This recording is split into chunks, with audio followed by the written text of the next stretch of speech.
So next up, podcast listeners, here's an interesting story. The IRS is employing facial recognition technology. Biden's IRS will make users upload pictures of their faces to access tax information. What could go wrong there? It's in the Daily Wire. The IRS will soon make taxpayers upload a selfie for certain tax records. Yes, you heard that right. The IRS, starting in summer 2022, if you need to log in to the IRS's website to access the Child Tax Credit Update portal, get your tax transcript, or review a payment agreement with the agency, you will need to create an account with a third-party identity verification company called ID.me, reported by CNBC. A simple username and password will no longer suffice. You will need to provide a government document with a photo such as a driver's license, a state ID, or a passport, and take a video selfie with your smartphone or computer. An IRS spokesman told CNBC that taxpayers can still pay or file their taxes without submitting a selfie or other information to a third-party identity verification company by using bank accounts, credit cards, and similar means. However, CNBC again emphasized that doing the aforementioned basic things, as well as applying for payment plans and monitoring stimulus checks, will require facial identification. Last year, the Biden administration's IRS also drew ire for a plan that would have compelled banks to report gross account inflows and outflows to the IRS for transactions of $600 or more. Treasury Secretary Janet Yellen brushed off concerns about the plan during an interview with CNBC. Quote, "Right now, on every bank account that earns more than $10 a year in interest, the banks report the interest to the IRS," she explained. That's part of the information base that includes W-2s and reports on dividends and other income taxes that taxpayers have earned, so collection of information is routine. It comes from places where the information on income is opaque and can be hidden, she added.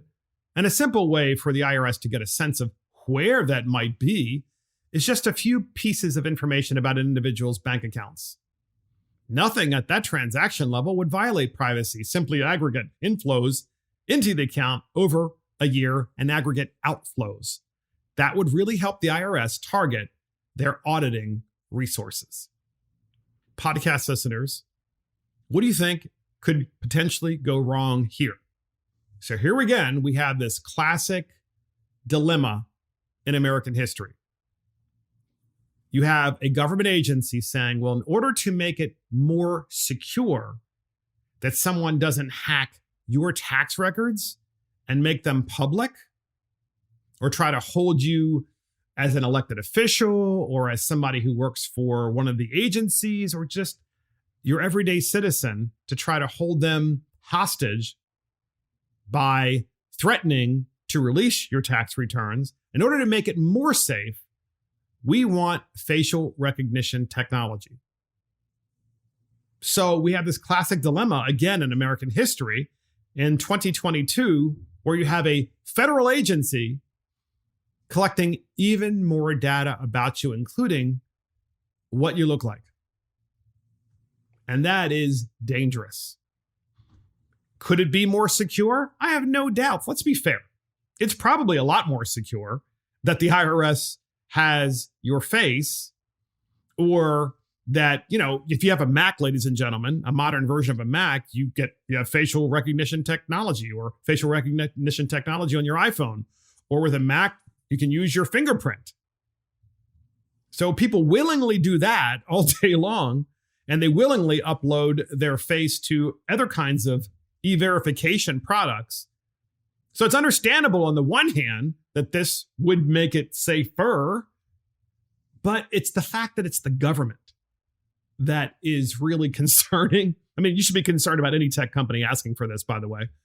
But it's particularly concerning when it is the government that is involved in this, that is literally saying to you that we want your facial recognition information.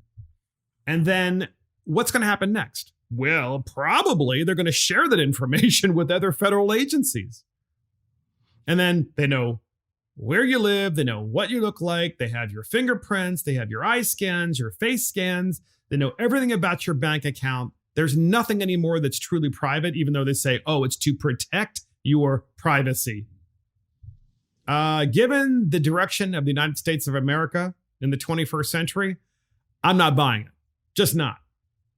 And so in Gizmodo, same article, IRS will require facial recognition scans to access your taxes online. Online tax filers in the US will soon be required to submit a selfie to a third-party identification verification company using facial recognition tech in order to access their IRS accounts. And that's starting this summer of 2022. And I think I have a problem with this because we're told, oh, it's so much easier to upload your tax filings to the IRS. I think that's true. Certainly easier than mailing it. It's certainly faster, certainly cheaper. You don't have to pay for the postage. However, these conveniences have come with very, very dangerous consequences or potential consequences, because the same federal government that is telling you that, you shouldn't have the right to run for election because of who you voted for, what can they possibly do to you? Well, they've got all this information. Who knows what the next thing is? And we can only imagine what that could turn into. So I don't know. I have a problem with this. I know, and I understand the convenience factor. I understand that this probably implements more safety features, that you are the only person that can access your records. But the fact that it's the government that is storing this information, even though they're using a third-party vendor, is very, very concerning.